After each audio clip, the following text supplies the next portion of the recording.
আচ্ছা বলো তো, বাড়িতে তৈরি মাটির প্রদীপটার থেকে কি দোকানে কেনা প্রদীপটার দাম বেশি হয়? আজ বাদে কাল ভূত চতুর্দশী, এবার ভূতের দেখা তো আমি পেয়েই ছাড়বো। ওরে বাবারে, অত সাহস নেই। তবে ভূত চতুর্দশীতে ভূত তাড়াতে আগে ভাগেই 14টা প্রদীপ তৈরি করে রাখছি। যদিও এখনকার সময় মাটি ঘেটে এতগুলো প্রদীপ তৈরি করার মতন সময় আর ইচ্ছে কারোরই হয়তো নেই। তবে আমিও যে নাছরবান্ধা, বাজারে এত সুন্দর ভ্যারাইটিস এর প্রদীপ থাকতে, এত সুন্দর দামি দামি প্রদীপ থাকতে, বাড়িতে নিজের তৈরি এই মাটির প্রদীপ দেখলে যেন মনটা শান্ত হয়ে যায়। তবে হ্যাঁ, আমার প্রদীপটা তো ইউনিক করতেই হবে, কারণ সবার প্রদীপ যদি সুন্দর হয় আর আমারটা যদি এরকম নাক বোচা হয় তাহলে কি করে কম্পিটিশনে জিতবে। তাই ঝটপট রঙের থলির থেকে 2 রকম ক্যামেলের রং নিয়ে চলে আসলাম ছাদে। তবে তোমরা হয়তো একটা কথা বললে বিশ্বাসই করবে না। কি কথা? আচ্ছা একটু পরেই না হয় সেটাই বলছি। আগে ভাগে বলে দি কিন্তু আমি কোনো আর্টিস্ট নই। ওই ছোট্ট খাট্ট একটা দুটো পাপড়ি দিয়ে ফুল আঁকাতে পারি, তাছাড়া আর কিছুই সম্ভব হয় না। কি করব বলো, প্রত্যেক বছর ওই মেরে মাটির প্রদীপ দিতে যে আমারও ভালো লাগে না। একটু যদি কলকা ডিজাইন হয়, একটু যদি মাটির ওপর নতুন সাজে নতুন প্রদীপ তৈরি করা যায় তাহলে কেমন হয়। দেখো তো কেমন লাগছে এবার।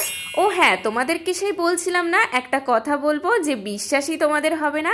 আজ সকাল বেলায় কিন্তু আমি মাটির প্রদীপটা তৈরি করেছিলাম আর পুরো ডিজাইনটা এই একটু আগে শেষ করলাম। না সেরকম কিছু ঝামেলার নেই, আমি যখন পেরেছি তোমরা নিশ্চয়ই পারবে। এরকম নিজের তৈরি প্রদীপ দীপাবলিতে সাজে দেখো না কেমন লাগে।